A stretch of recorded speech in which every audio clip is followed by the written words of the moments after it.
ચાલો ફ્રેન્ડ્સ, આજે ફરી આપણે એક નવો વિડીયો લઈને આવી ગયા છીએ. આજે આપણે શીંગની બરફી બનાવવાના છીએ.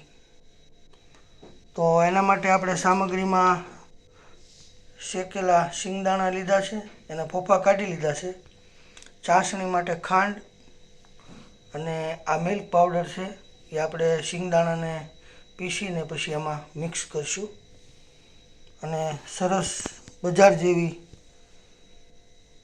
શીંગની બરફી આપણે આજે બનાવશું. તો સૌથી પહેલાં આપણે આ શિંગદાણાને આ મિક્સરમાં પીસી લેવાના છે.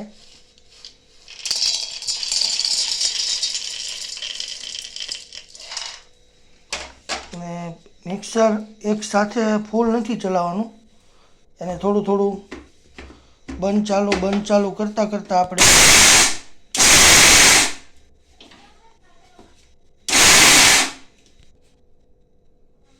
ચાલો ફ્રેન્ડ્સ, આપણે બહુ એકદમ ઝીણું નહીં, સહેજ કરકરું રહે ને એવું આપણે આ શીંગને પીસી લીધી છે. હવે આપણે એને આવી રીતે એક ચાળણીમાં ચાળી લેવાનું છે.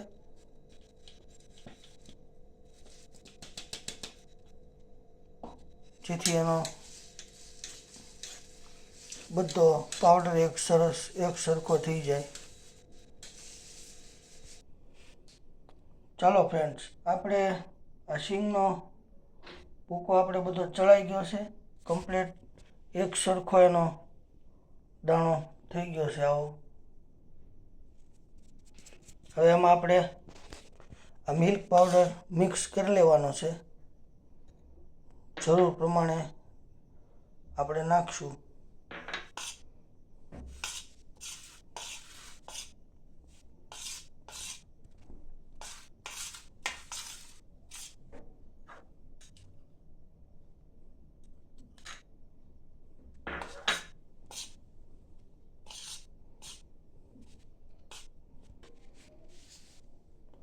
જો આપણે મિલ્ક પાવડર બરોબર મિક્સ કરી લીધો છે, હવે આપણે એની ચાસણીની તૈયારી કરવાની છે. તો એના માટે આપણે એક ચાસણી માટે પેન લઈ લઈશું. હવે એમાં આપણે ખાંડ લઈ લઈશું અને ખાંડ ડૂબે એટલું આપણે એમાં પાણી લઈશું.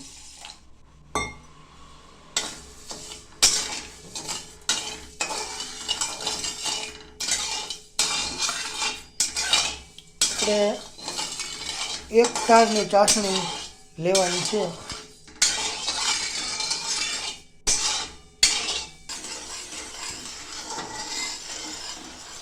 જો આપણી ચાસણી સરસ ઉકળે છે. એક તાર બને એટલી આપણે ચાસણી લેવાની છે. તો થોડી ઘટ થશે ને એટલે આપણે ચેક કરશું.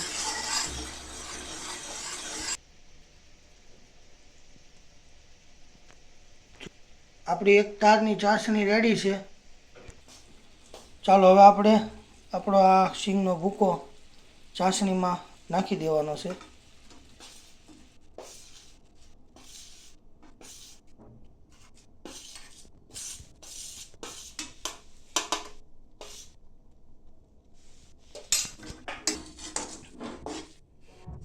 આવી રીતે બરોબર એને આપણે મિક્સ કરી લઈશું.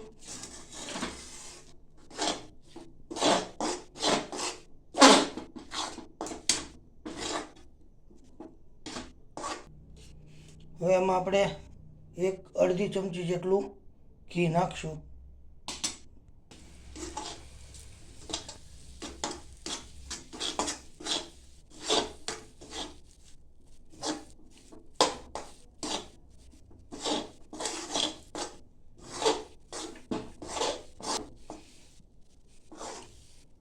જો આ રીતે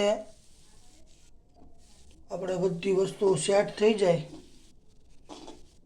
એટલે આપણી સિંગની બરફી તૈયાર છે.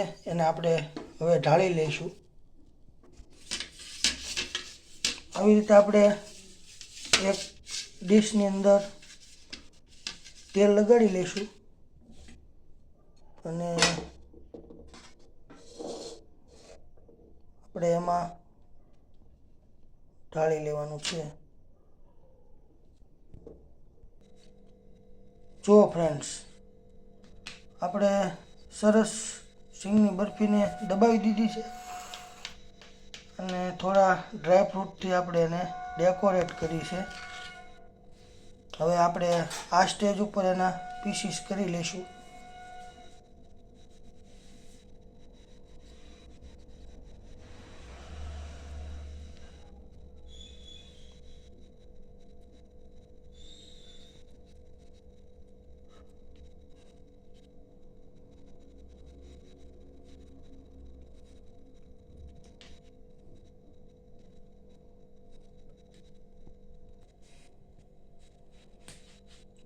જો ફ્રેન્ડ્સ, આપણી સિંગની બરફી બિલકુલ રેડી છે. આને આપણે ઠંડુ થવા દેવાની છે એટલે આસાનીથી એના પીસીસ બહાર આવી જશે. જો તમને આ મારી સિંગની બરફીની વિડીયો ગમ્યો હોય તો અમારા વિડીયોને લાઈક, ફોલો અને શેર કરજો અને આવી નવી અવનવી વાનગી જોવા માટે અમારી ચેનલને સબસ્ક્રાઈબ કરજો.